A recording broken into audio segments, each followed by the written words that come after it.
I hope I'm not mistaken in thinking that on such an occasion like tonight, I might take advantage of the kind and forgiving mood of the audience and allow myself the luxury of disorder.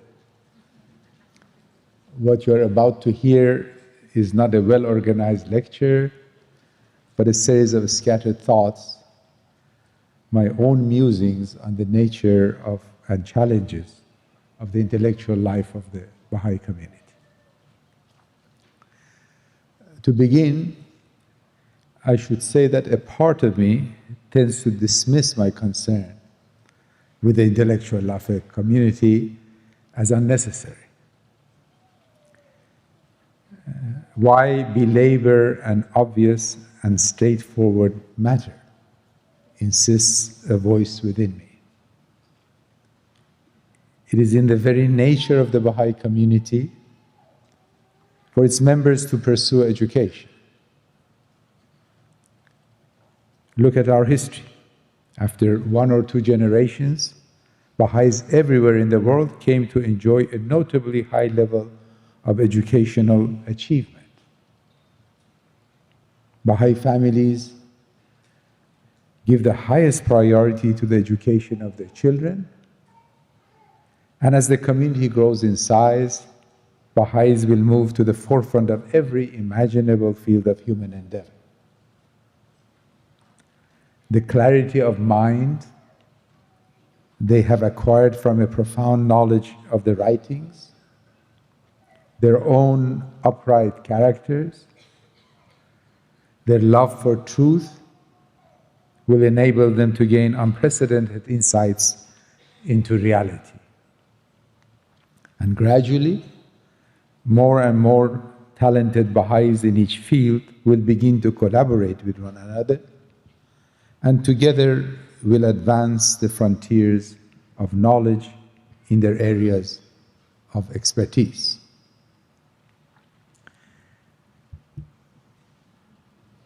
Thank you. Now, I should hasten to say that I have actually no problem with this narrative.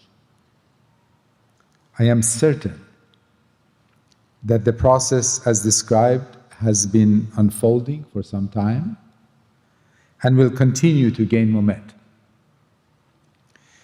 But the question I feel impelled to ask is this: shouldn't there be more to the intellectual life of the Baha'i community than this simple narrative depicts? Are we not supposed to do something more?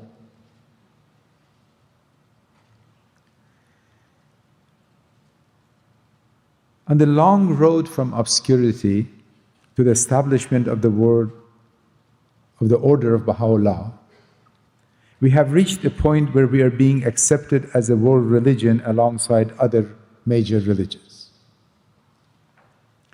What is more, in country after country, a growing number of people have formed a high opinion of us as good people with admirable ideals, and much to the credit of the approach we are taking to community building, they are even beginning to appreciate our contributions to the life of society. This is a truly great accomplishment, one of which we should all be proud. Looking at the small and rather obscure community which we were not long time ago, and then at what we are today, we cannot but bow our heads in gratitude before Baha'u'llah and praise his handiwork. But we know that this is not the end. The faith of Baha'u'llah is not intended to culminate in some kind of friendly competition with other religious movements and to reach a prestigious place alongside them. And as far as our intellectual accomplishments are concerned, we cannot ignore the fact that if we were to follow the ways of the world, for the longest time we will be far behind everyone else. We will certainly be justified in celebrating the accomplishments of any Baha'i who reaches prominence in a given field. But we'll have to remember that for each such one individual, many Christian denominations and the Muslims, the Hindus, and other religious communities, as well as the agnostics and the atheists, will have hundreds, if not thousands, of people at the same or higher level of prominence. So it really does not make sense for us to engage in a game of numbers and prestige. We need to look deeper into the dynamics of the Baha'i community's intellectual pursuits. For me, the real issues have to do with the content of our thoughts, with the nature of our questions, with the validity and relevance of our answers to the profound challenges facing humanity as it emerges from adolescence. Prominent or not, what do those of us engaged in intellectual pursuits have to say that deserved to be heard? Clearly, we have a great deal to say when we present the faith to various publics. But what I'm asking is not about our presentation of the faith and its ideals. My concern is with our contributions to the advancement of knowledge in the many fields of human endeavor, and finally, to the advancement of civilization itself.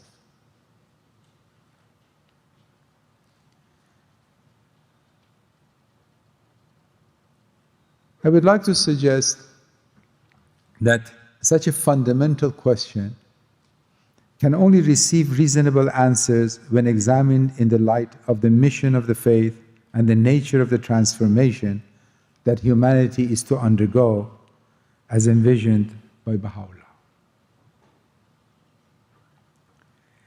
Statements in the writing that vividly describe the magnitude of this change cannot be set aside, no matter how uncomfortable they might make those who occupy the intellectual circles with which we associate, and sometimes perhaps ourselves.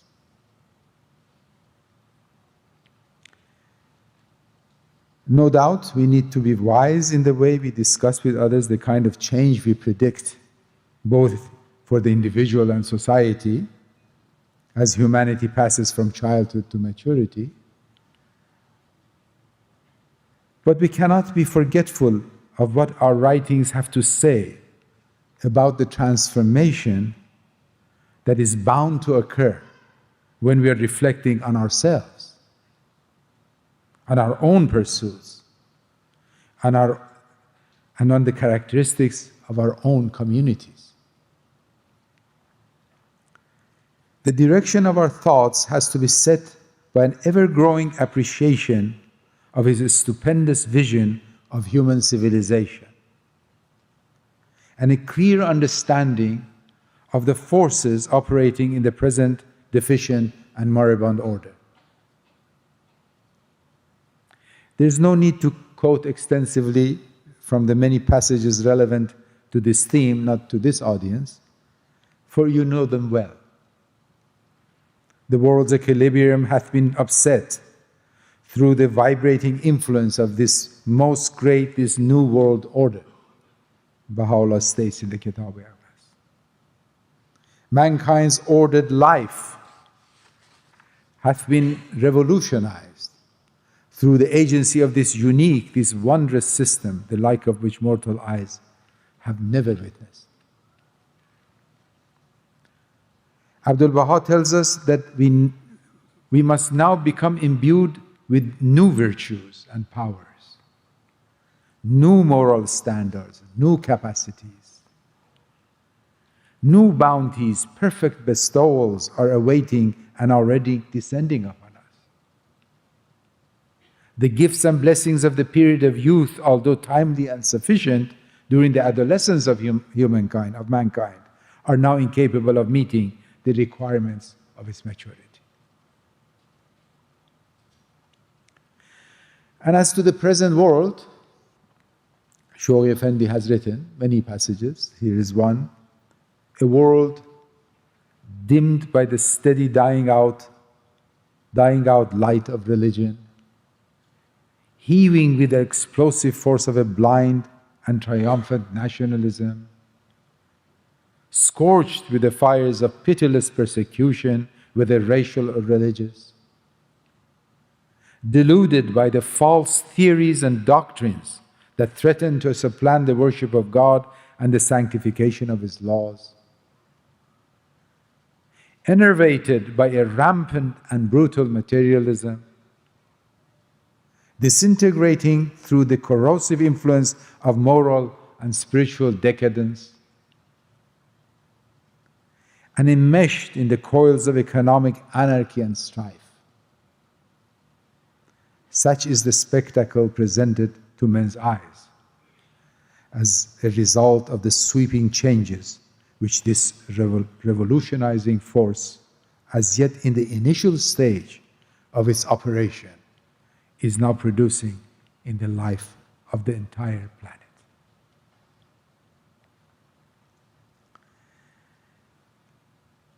It seems to me that one of the first set of questions we need to ask when we contemplate the way the intellectual life of the Baha'i community will evolve is this.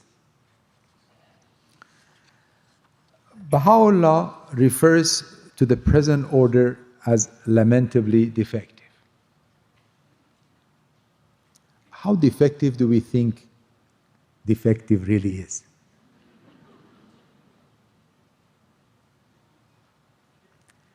Which constituents of the present order are and are not defective? Which parts are we to keep and which are we to reject completely? How deep do we have to go into the foundations of the present order to find the real causes of its defective ways? I would like to explore a little this last question.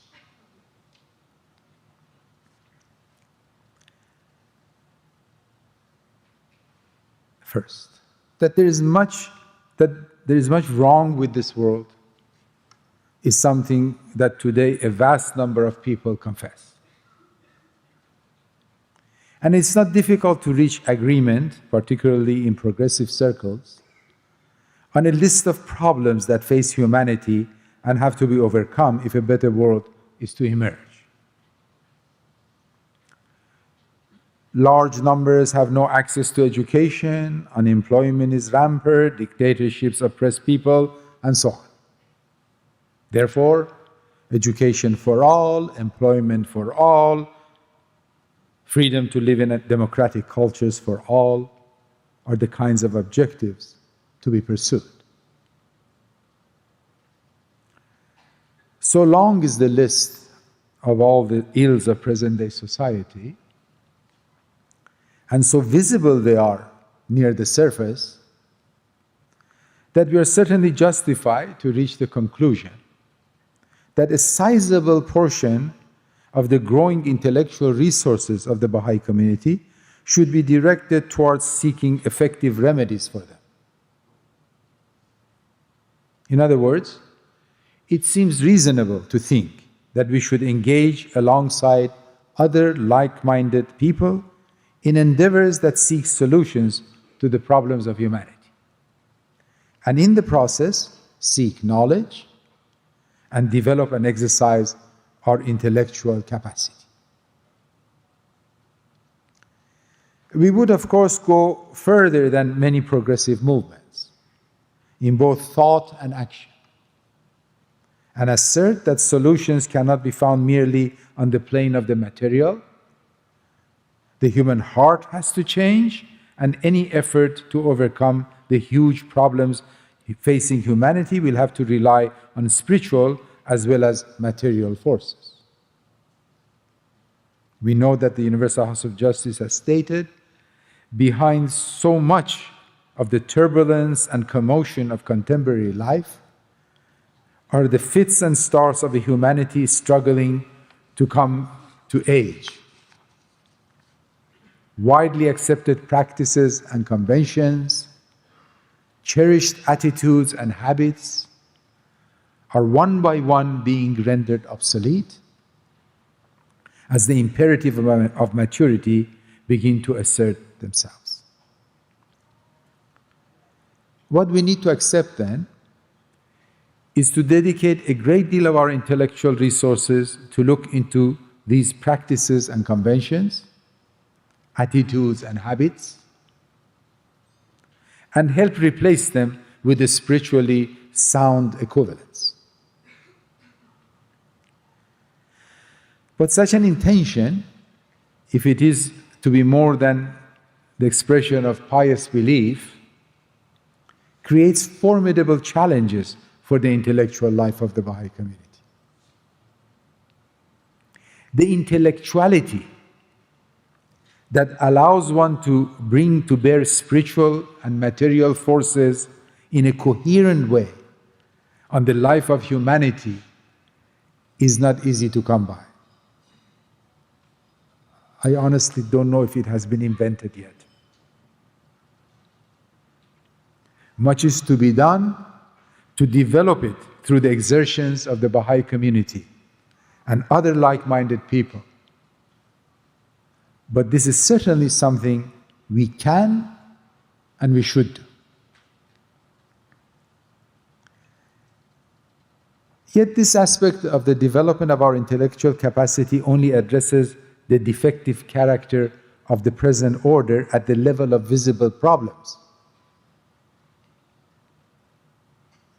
As Baha'is, we know that we have to go deeper. We cannot, for example, adhere to a view that the basic structures of today's society are essentially sound, the problem being that control of them has fallen into the hands of the wrong people.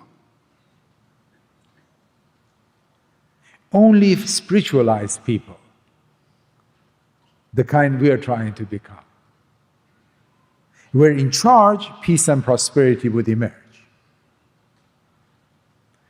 Clearly, as we look into the writings, we see that this cannot be the case. The challenges facing humanity as it moves from collective childhood to collective maturity cannot be explained away so easily. The moment we remember that the principle of the oneness of humankind implies organic change in the structure of society, we are obliged to go deeper and face the challenge of identifying defective structures and figuring out what has to take their place. And we cannot just look at structures close to the surface. We must examine all the structures that hold the present order together. It can be just arrangements that make education for all possible. The entire worldwide system of education has to be transformed.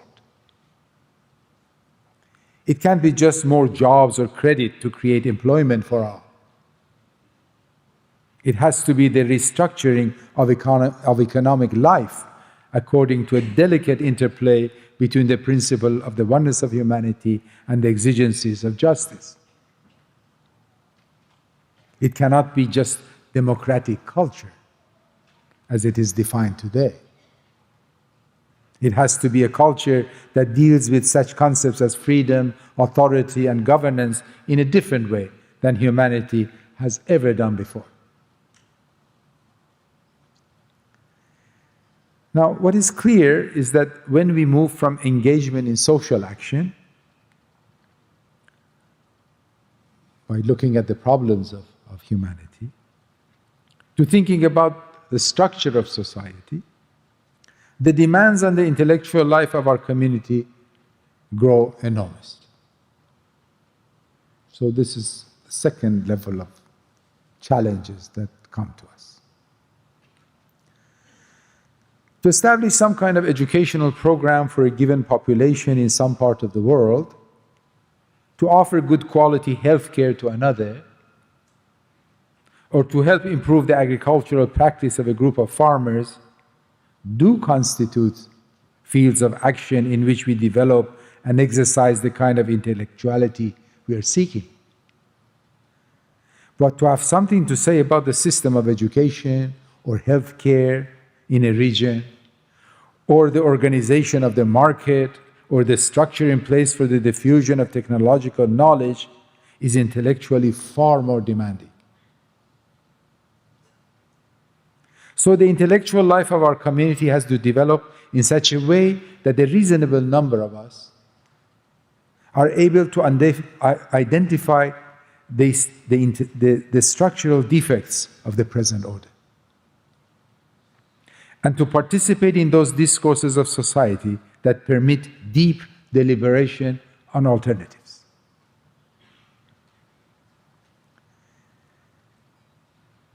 I hope it is clear that what I am proposing here is serious and meticulous work. It's not an endorsement of the habit of repeating the problem is structural whenever we face the many ills of humanity and then going on to do business as usual. That things will be better when the structure of society has changed for the better is an obvious truth, as is the statement that things will be better when people are more spiritual.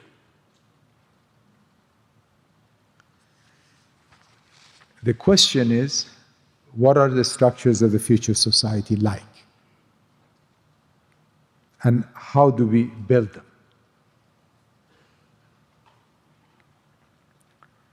Now, let me mention that the Baha'i community has taken decisive steps towards the development of the kind of intellectual capacity I'm trying to describe here. For example, through the programs of the Institute for Studies in Global Prosperity, with which many of you are familiar. The enthusiasm with which the community has responded to these programs is heartwarming indeed. Although these are only initial advances, an endeavor that is helping a growing number of young people engaged in university studies reflect deeply on the nature of their studies, complemented by efforts to promote inquiry in certain areas, is without a doubt contributing to the intellectual life of the community and is helping to shape its future. So my remarks on the intellectual challenges before us are made here in a spirit of optimism and hopefulness. In fact, with a good deal of heartfelt joy. But what I hope you will agree with me is that concern with the development of the intellectual life of the Baha'i community is not unreasonable.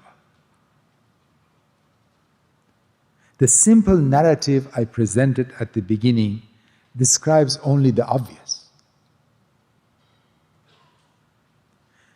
Much has to be said and done if a community that claims to be establishing the pattern of the future society is to fulfill its mission. And as I hope you share with me this sense of optimism, I would like to go further and present you with a challenge a little bit more difficult than the previous ones. So, what if we go deeper than the question of the structures of society and ask ourselves questions about the knowledge systems that have given shape to the present order? Is it possible that the intellectual foundations of the present civilization, the ideas, the assumptions, the methods, and the assertions that underpin individual and collective thought are entirely sound, but somehow they give rise to such a defective order? Could it be that just the wrong people have got hold of sound knowledge and are applying it to create inadequate structures, processes, and behavior? Should we not look for fundamental defects in some pieces of knowledge, of the knowledge system that define today's world as well? If civilization is the fruit of a tree, and we accept that the fruit is far from what it should be, doesn't it make sense for us to look at the roots of the tree and find out if something is also wrong there?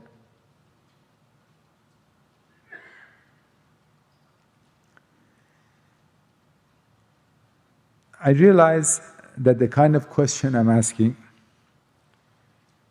can be somewhat dangerous. Over the decades, I have heard extreme answers to these questions. The kind of emotional responses that amount to saying all of it should be thrown away. Or the opposite. It is anti-intellectual to pose these questions. But the question I'm asking is not meant to elicit an emotional response.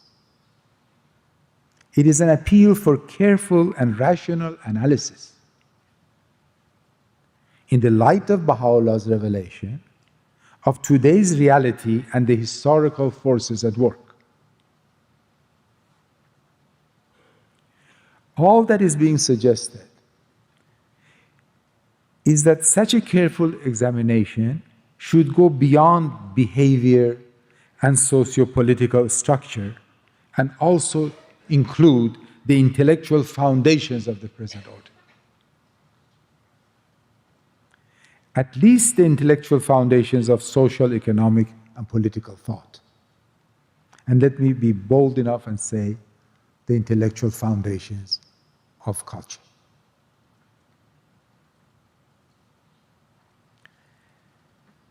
I believe this is something that has to be done, and if it is done with scientific and philosophical rigor, by minds shaped by an intellectuality that is endowed with a spiritual perception, the intellectual foundation of a new civilization will gradually emerge. This new foundation will not be built on thin air. The intellectual accomplishments of humanity during its long journey through childhood will not be ignored and thrown away. The child learns a great deal that is essential for the life of the adult. As individuals, we do not throw away our ability to read and write, or our mastery of arithmetic and basic geometry, or the moral code we have been taught when we leave childhood behind. Yet it is difficult to see how we can ever be adults if we insist on carrying with us our fascination with fairy tales that stimulated our imagination and brought us so much joy when we were children. The playthings of childhood and infancy, Abdul Baha says, no longer satisfy or interest the adult mind.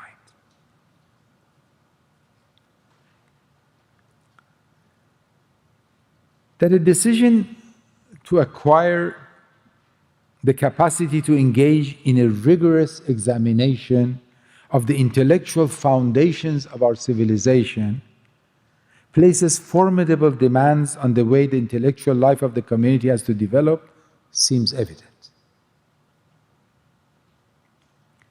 Sifting through the habits of thought, the principles, the methods, and the conceptions that underlie civilization today, and deciding which can be retained and expanded upon and which need to be cast away is not a trivial pursuit.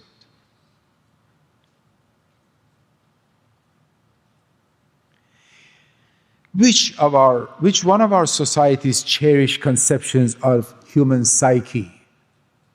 Which elements of today's elaborate theories of social progress? Which methods of education? Which conceptions of work, wealth, love, justice, freedom, and authority are playthings of childhood and infancy? And what is to replace them? One thing is for sure. We cannot stand to the side and say everything will be made new, and then take pride in moving to the forefront of processes that belong to a world that we believe is collapsing. Yet it is also true, at least in my case, that I really have no answers to the kind of questions I am now asking as to how we should do. And I'm only expressing hope that if we create the right kind of conditions, we will be able to identify and describe rigorously some of the elements, both old and new, of the intellectual foundations of a new civilization. So what I would like to do then is to mention a few of the conditions we should seek to establish. But before that, allow me to state some of my own prejudices.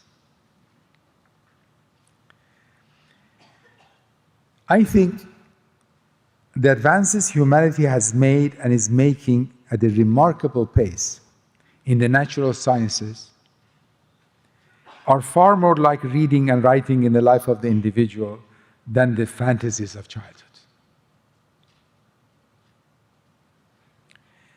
We may say, of course, that the science that we see today is in its infancy. We may be confident that it will advance a great deal, that new discoveries will revolutionize many fields of scientific inquiry, that existing insights will be refined and refined again. We can also readily accept that minds illumined by the light of Baha'u'llah's teachings, working with its systems of research, not corrupted by competitiveness and desire for personal prestige, and a culture that venerates knowledge rather than treating it like a commodity to be churned out like bars of soap, that all of this will open new horizons towards which science can move and strengthen its contribution to the advancement of spiritual and material civilization. But it is my conviction that this thing we call science will not be thrown away and replaced by something else called Baha'i science. Grand theories like Newtonian mechanics, quantum mechanics, relativity, and evolution are here to stay. They are valid within the parameters of the physical phenomena for the explanation of which they were constructed. And it is this science that will advance and lead to extraordinary new discoveries and elegant theories to explain them. What will happen, though, I believe, is that physicalism, the effort to explain everything, life, consciousness, reason, and morality, using the contents and methods set forth by these grand theories, will fall in disrepute. And as breakthroughs in the understanding of the interactions between the subjective and the objective will occur.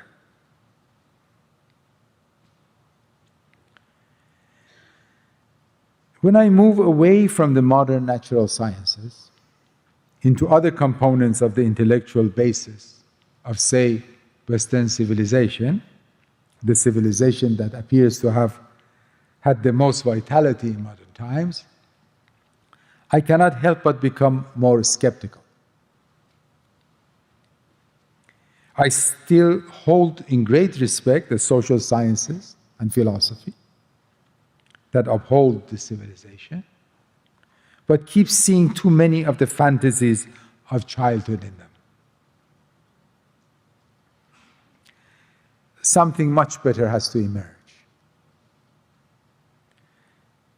Albeit well informed by, say, Descartes and Locke and the synthesis of their ideas and the questioning of foundationism and so on and so on.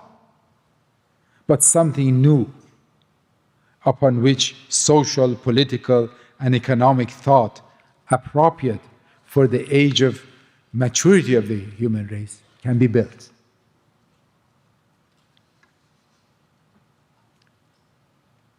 The light of enlightenment appears too dim to me when I compare it with the light shining from the revelation of Baha'u'llah. Now, if the few things I have said about what awaits us have convinced you, even momentarily, that the development of the intellectual life of the Baha'i community is an enormously challenging task, and that narrative, initial narrative I gave was just too simplistic, it may be helpful if I could say a few words about some of the conditions that enable us to meet this challenge. I will mention three without any claim that they are the most important. The first condition, I believe, is courage. Those who began the thought processes that led to the Enlightenment were courageous people. They lived and worked within a religious orthodoxy that had a total grip on the intellectual life of the West. They had the courage to question that orthodoxy and propose alternatives. And they were able to present enough evidence and to argue with sufficient clarity to change the tide of history. Is there not yet another orthodoxy, we may ask, with a similar grip on the on the human mind, which, for the lack of a better word, we usually call materialistic? Does it not have its priests, some of whom actually pretend to be religious? Does it not have immense power? Does it not have access to enormous economic resources, all to advance its views of the human being and society? It will also take courage to question the assumptions and the theories of this orthodoxy. Not just by labeling whatever one doesn't like materialistic, but through painstaking, spiritually illumined, scientific and philosophical inquiry. Mustering up courage, of course, has to be accompanied by the elaboration of sound methodology. Criticism for the sake of criticism is wasteful, to say the least. And maybe it is necessary to change our very conception of criticism, by which I don't mean just to make sure it is constructive. That we have to do, obviously. But one of the features of the present orthodoxy and the power structures on which it relies is that they incorporate criticism into their schemes. Yet too often it is criticism of the kind that achieves little. By politely or impolitely listening to the voices of opposition and accommodating them superficially, power perpetuates itself. Western democracy has understood well the role of criticism as an escape valve. Meanwhile, power and money keep accumulating in the hands of the few who relentlessly pursue their aims. It seems to me that if we develop and learn something else as a community, probably the ways of Baha'i consultation as the collective investigation of reality, we will do much better than just voicing criticism of the world as it is.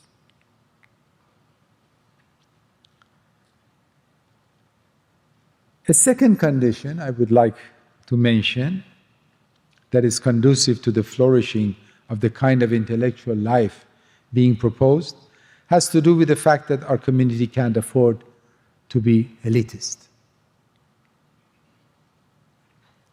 Now, I'm using the word in a special sense, which I should explain. Breakthroughs clearly need brilliant minds. So the culture we are developing does and should recognize the accomplishments of the individual. It should celebrate them. Talent should be recognized and nurtured. But a culture that respects knowledge, in which the voices of the knowledgeable are heard, and where great ideas and great works of art are admired, is not necessarily elitist. To be an elite implies a sense of entitlement, of aloofness, of superiority. It is privilege demanding more privilege. Let me assure you that not for a moment do I believe that the Baha'i community has been or will ever be elitist. The teachings in general and the way the administrative order is set up protect us from such a future.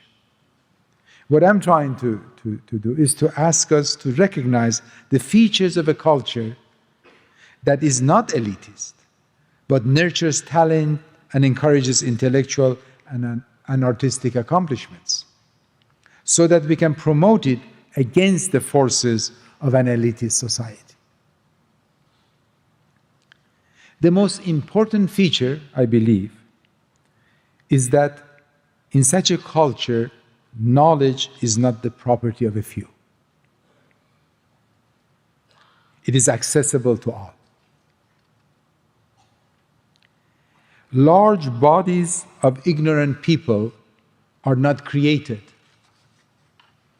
and the oppression that results from depriving people of knowledge is never allowed to establish itself.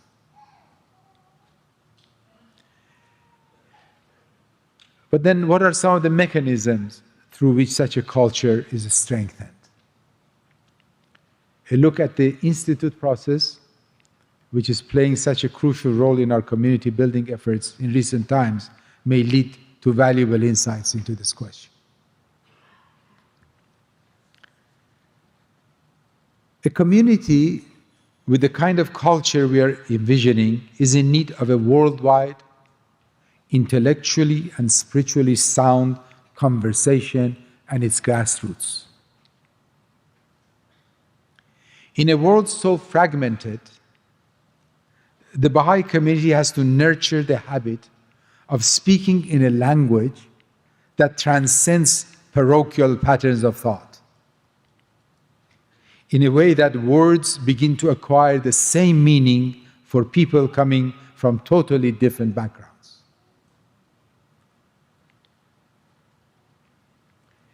The conversation it seems reasonable to say, has to be about the application of the teachings to individual and collective life. Much of it has to be about practical matters, raised to proper spiritual heights and analyzed in light of spiritual truths. It has to be profound, but not pointlessly difficult as to scare away most people.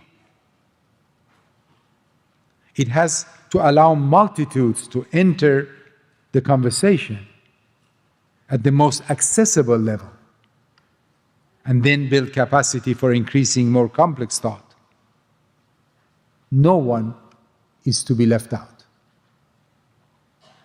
The Institute process unfolding in the Baha'i world now for about 2 decades, although in its initial stages, is clearly making significant contributions to the establishment of such a worldwide conversation.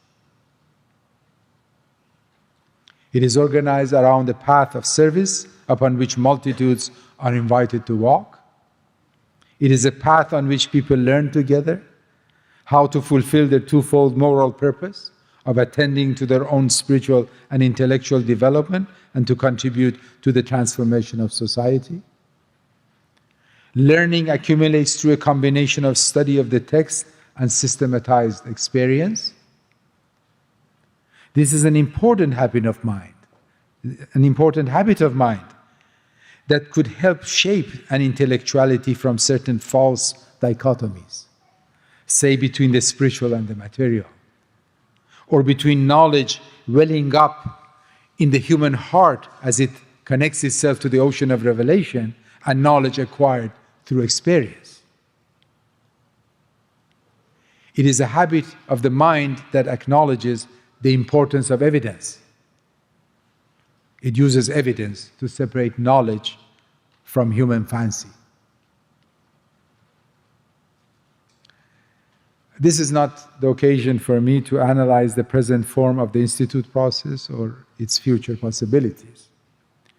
I'm only mentioning it in order to illustrate the nature of a conversation at the grassroots of the Baha'i community that can cultivate an intellectuality capable of addressing the challenges I have already mentioned in relation to the intellectual life of the Baha'i community. At this general level, intellectual powers are not focused on specific areas of scholarship, but as the sea surges, and as individuals develop the capabilities of advanced fields of knowledge, of human knowledge, individual waves and collections of waves, some powerful enough to break through formidable intellectual barriers, are bound to rise. But given that the relationship created among those who walk the path of service is one of accompanying each other and not competing with each other, not managing each other, not manipulating each other, not gaining power over each other, it becomes easier to avoid the dangers of elitism.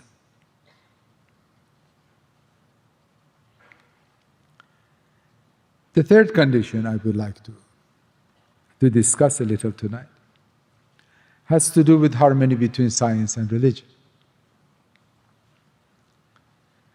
It seems to me that an essential condition for the kind of intellectual life we are imagining for the Baha'i community is a rigorous understanding of the relation between science and religion, at least as far as their function as sources of knowledge for the advancement of civilization. This is a vast subject which is not possible to treat in a few minutes. I would only like to point out 1 or 2 ideas relevant to the theme of this talk.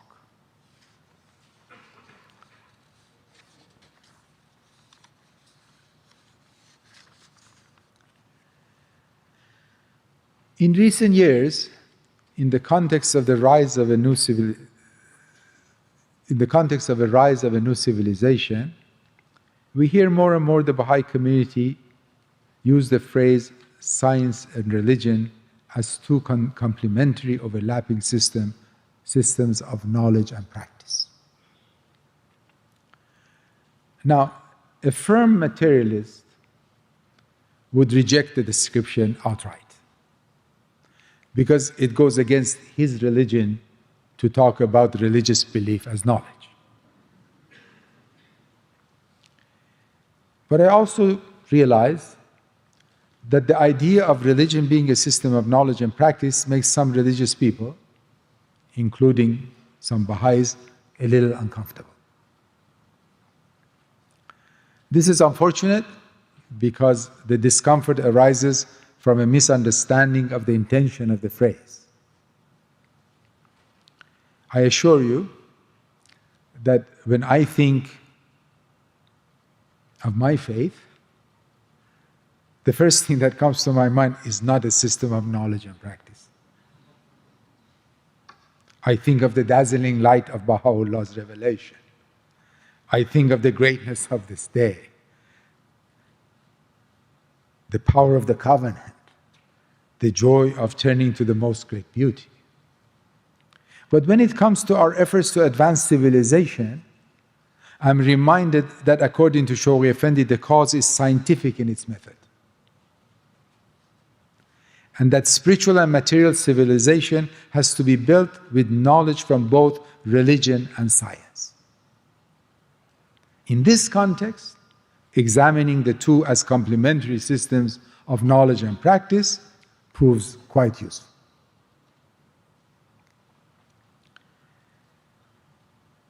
Just giving names to things, of course, does not take us very far. A rigorous process of inquiry is needed to understand the nature of harmony between science and religion and the ways in which they complement each other in the civilization building process. I would like to suggest that the more attention we give to such an inquiry, and the sooner we begin doing so, the greater the progress we will achieve in the development of the intellectual life of our community. Allow me to say a few words then about one of the implications of the statement that science and religion constitute complementary systems of knowledge. This innocent-sounding statement rules out certain other possible relations between science and religion. It rejects the position that religious belief is somehow speculative knowledge about reality, waiting for real scientific knowledge to appear as science finds definitive answers to the questions that give rise to the religious impulse in the human being in the first place. It is a fact of history that the positivist project, a project that attempted to banish religious belief, considering it a feature of an underdeveloped humanity, and to replace it with sound scientific knowledge based on experience, has failed. Its bravest and probably most rigorous manifestation in logical positivism fell apart from within, and not only because of the blows it received from those who made advances in philosophy of science based on the analysis of real historical evidence. The statement also closes the door to expressions, sincere and enticing as they may be, that real science will be the result of the correct and imaginative reading of the scriptures. This apparent expression of faith, it seems to me, arises from a confusion in the usage of the word religion, which sometimes refers to what God has revealed and sometimes to the state of being, doing, and knowing of a specific religious community. In the Baha'i community, we try to ensure that the latter, which is our system of knowledge and practice, correspond as closely as possible to the revealed word. That it will do. And this is a unique feature of the Baha'i faith, a feature Baha'u'llah himself incorporated into his teachings through the establishment of the covenant. Now, when we make these two distinctions, this one distinction, and look at religion in the two ways, we can think that God knows everything and all knowledge emanates from Him. So it seems quite legitimate to believe that the revelation contains scientific knowledge. But the jump from such a belief to the claim that real science will be discovered by our reading of the text seems unwarranted. Science is a faculty of the human soul, and the powers of perception and reasoning are gifts from God that allow humanity to construct an extremely powerful system of knowledge and practice called science. To try to collapse scientific knowledge into religious knowledge takes us back to the times of Galileo. To try to collapse religious and moral knowledge into that which the methods of science are capable of producing is equally fruitless, as the efforts of the positivists have already proven.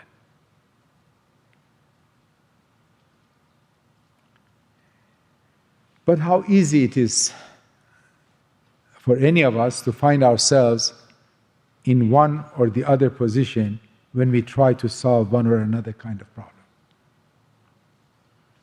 To have clarity that elements of knowledge elaborated in science and elements of knowledge elaborated in the process of reading religious texts and practicing that which has been read should be used together in specific efforts. To have such a clarity, it seems to me, is an indispensable characteristic of the intellectual life we are trying to develop. Never in my life have I doubted that the most sacred and urgent task before the Baha'i community is teaching.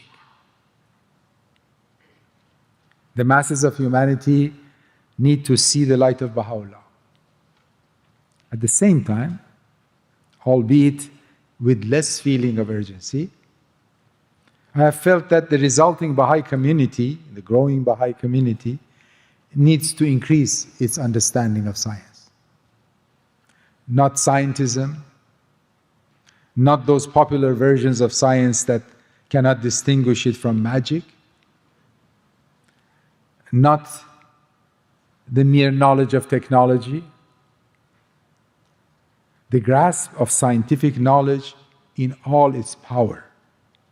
Science as the first emanation from God towards man, illuminating human understanding and enabling it to penetrate the mysteries of the universe and life on this earthly plane, and complementing a religious faith and knowledge so filled with spiritual insights that can help humanity raise this world of dust to the heaven of glory.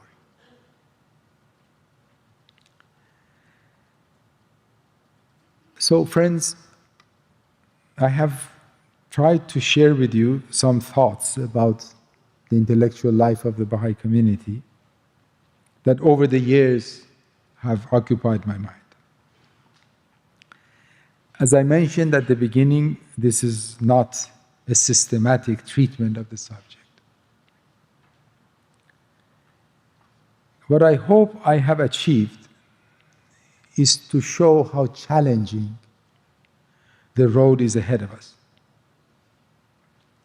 both for those who are engaged in scholarly activity and those who have the responsibility of promoting the intellectual life of the Baha'i community. But I hope that you are assured, and this has got through, that I have done this with extreme optimism.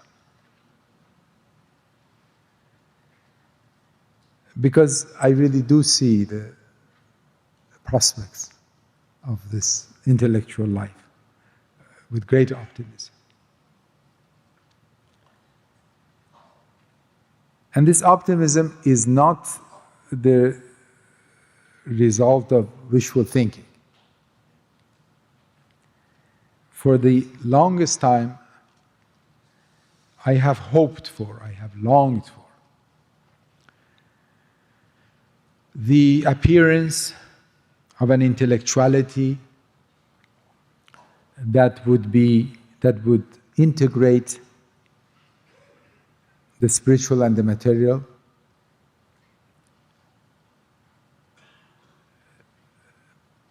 theory and practice.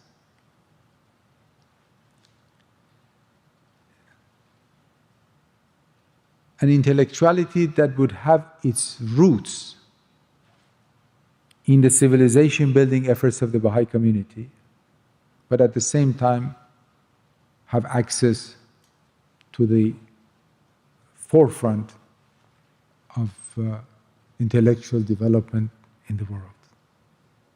Now,